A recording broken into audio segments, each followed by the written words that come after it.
One of the biggest mistakes people make is accepting information at face value. So in this video, you're going to discover how influence can be installed without people even realizing it. And as you watch this clip, I'll show you how others in my field use this exact process to create influence with an audience. If you watch the news again, let's just take a talk show, for example. And any talk show would apply. I'm just using this as an example. Let's take John Oliver.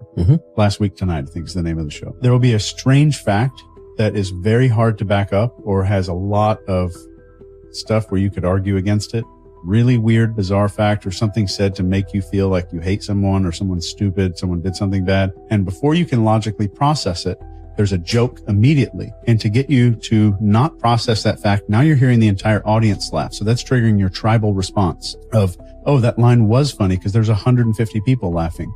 That's triggering this animal response in our brain to automatically accept this information. And that's just one example. I could go through a whole show and show you 100 other hypnotic techniques and brain hacking techniques that are being used in all these shows. People often think hypnosis looks like swinging watches or people falling asleep on stage. But sometimes it looks a lot more subtle. Sometimes it shows up in entertainment. Shows like Last Week Tonight with John Oliver demonstrate this. Here's what's happening underneath the surface. Your unconscious mind is constantly looking to recognize patterns. So when you hear a confusing or an emotionally charged statement, your unconscious mind immediately enters into pattern recognition mode. And for a brief moment, your unconscious mind is focused on figuring it out instead of evaluating whether or not it's true. And during that moment, your ability to analyze something, what hypnotists call the critical faculty, temporarily loosens. Now your unconscious mind is looking for a cue or a trigger to help interpret what it just heard. And that cue or trigger can often come through emotion. When laughter follows, the unconscious mind categorizes and symbolizes that information as laughable. If outrage follows, it gets tagged as offensive or wrong. The emotional reaction becomes the shortcut for interpretation. So by the time your logical mind fully re-engages, the meaning has already been assigned at the unconscious level, completely outside of awareness. And once you realize interpretations shape emotion and behavior, you can start choosing the meaning you assign to your own experiences. Because when you change the meaning, you change the outcome.